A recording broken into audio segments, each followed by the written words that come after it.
Hello, friends. It's the Carnivore Rabbi here, as always, to meet, pray, and love together.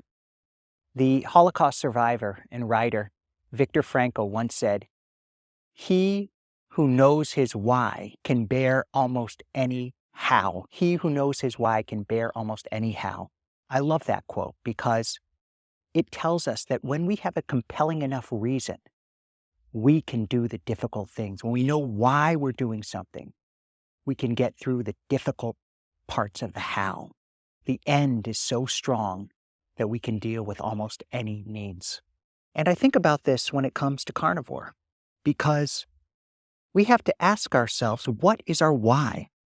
What is the reason we are willing to do something that many people see as strange and extreme, and that can be difficult, especially at first?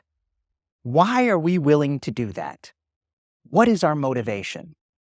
And I read a story recently about a man who was, I think, about 430 pounds in England, and he really wanted to be a dad, wanted to have kids. And his doctor told him that his weight was affecting his fertility, and so it was very difficult for him to have children. So he decided he was going to go on the carnivore diet, and he lost over 200 pounds, and he and his wife now have a much higher likelihood of having children. It was a wonderful story. So he clearly had a very powerful why. He wanted to be a dad. So what is your why? And it can be different. It doesn't have to be as powerful and large as that man's motivation. It can be simply you want to optimize your health. You want to feel good. For me, I'd had stomach pains my whole life, and I thought I would just have to live with them. But then, when I tried carnivore and realized how I felt so much better, I said to myself, I want to feel this way all the time. I don't want to go back to that pain, to that feeling, that stomach aches that would often lead to migraines, that would lead to obsessing over all the bloating. I don't want to feel that way again. I want to feel good all the time. That was my motivation. Some people's motivation is an autoimmune illness. Some people's motivation is they just want to look better. All of that is good, but you have to know what it is for you. What is your motivation? And when you know your motivation, think about it frequently. Remind yourself of it. I counsel many people who are married and who are perhaps having difficulties with their marriage. And one of the things that often happens is people forget what initially brought them together. They lose sight of that why, that spark. They get into maintenance mode.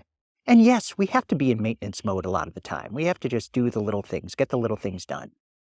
But we also have to remind ourselves about the big things, why we're doing what we're doing, especially when we're having a tough time. And there will be tough times even for the longest carnivores, even for people that have been carnivores for years and years. There are still some difficult times. Maybe you didn't get enough sleep, or you're going through something particularly stressful, and you walk through a candy store. It can be hard. Remind yourself of that why. Know it. Be it. This is something religions do very well. In Judaism, every week on Friday night, we have Shabbat, the Sabbath, where we remind ourselves of the beauty of God's creation. We slow down. We appreciate the world. As frequently as you can, remind yourself of why you embrace the carnivore diet. That why can get us through any difficult how.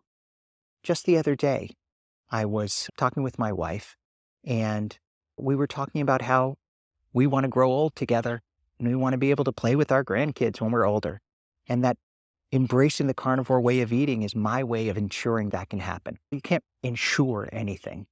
Nothing in life is guaranteed, but it does make it more likely.